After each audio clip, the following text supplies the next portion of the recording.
à aujourd'hui, la mission première de WAEF a été de soutenir les femmes dans une réinsertion sociale et professionnelle par le biais de la formation en se basant sur leurs propres ressources.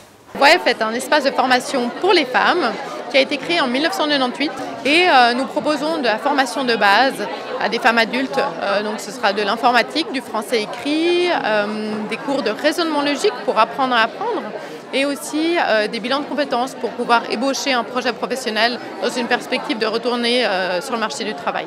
À toutes ces femmes qui un jour ont pris leur courage à deux mains et ont poussé la porte de l'institution et ont commencé le chemin de formation, dire toute mon admiration.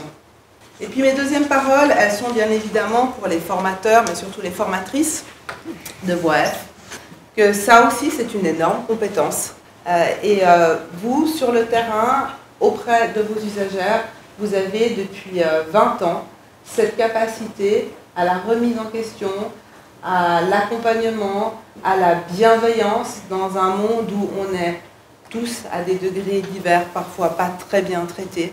C'est une association qui est formidable parce qu'elle aide les pouvoirs publics, que ce soit la ville, les communes, le canton, à mettre concrètement en œuvre une politique qui est très importante.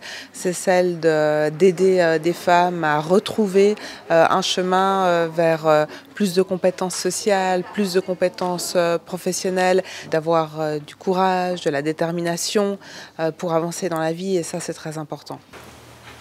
À l'occasion de cette journée anniversaire, je ne peux m'empêcher de penser à toutes ces femmes qui sont devenues les instigatrices de cette magnifique structure qui est devenue WAEF. Aujourd'hui, le monde associatif de la formation ne peut pas rester seul dans son coin. On fait partie d'un ensemble. Et c'est à travers cet ensemble aussi qu'on arrive à présenter des projets et à les défendre.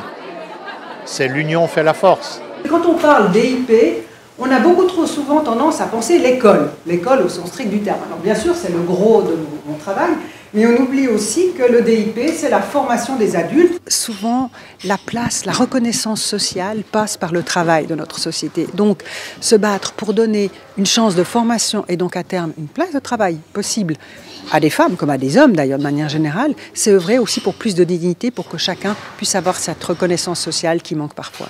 C'est plus difficile pour les femmes, donc à tous les échelons, que ce soit pour celles qui n'ont pas de formation, que dans d'autres cas, il faut se battre pour leur donner le pouvoir, au fond, pour demain.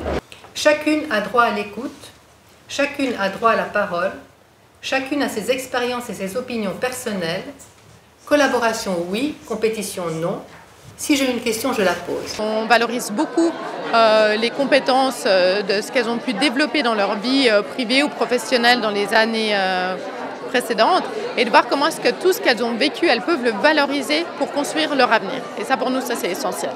Quand une dame pouvait entrer à WAEF, c'était bingo.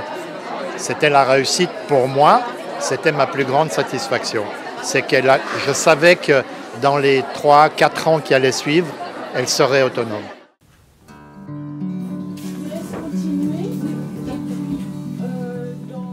J'étais avocate au Liban. Dans mon parcours, moi, j'avais besoin d'informatique.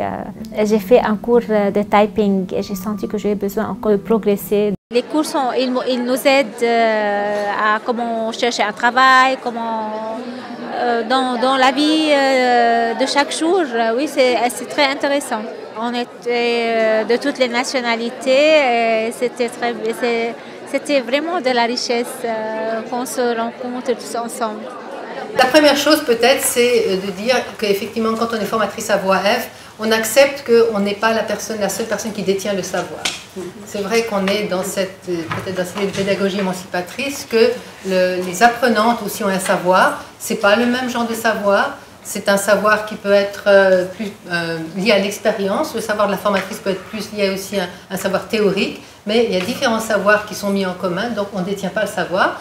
Il y a dans la société, comme on l'a pu le voir, des inégalités qui structurent cette société. Et dans notre société, bien souvent, ces inégalités, elles sont en défaveur des femmes. C'est ça la conscientisation, c'est la prise de conscience que ce problème, ce n'est pas un problème entre deux individus, c'est un problème social. C'est ça le processus de conscientisation pour Paulo Freire.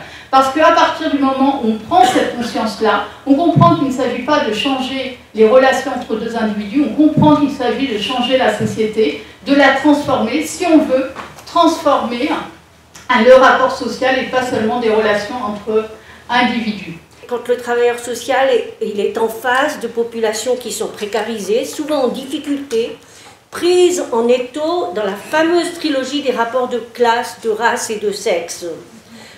Le travail social, c'est donc une multiplicité d'acteurs, d'institutions, de pratiques qui offrent des encadrements, des services, des prestations à des enfants, à des adultes, à des adolescents en situation de handicap, en difficulté sociale, en rupture scolaire, sans compter le soutien apporté à des familles en précarité sociale, si on pense aux migrants et aux chômeurs, par exemple. Les pédagogies émancipatrices, effectivement, j'essaye de l'intégrer au maximum dans le cadre de mes cours. Ça soulève des questions, des débats, des prises de position de chacune, de leur expérience dans leur environnement proche, dans leur environnement familial.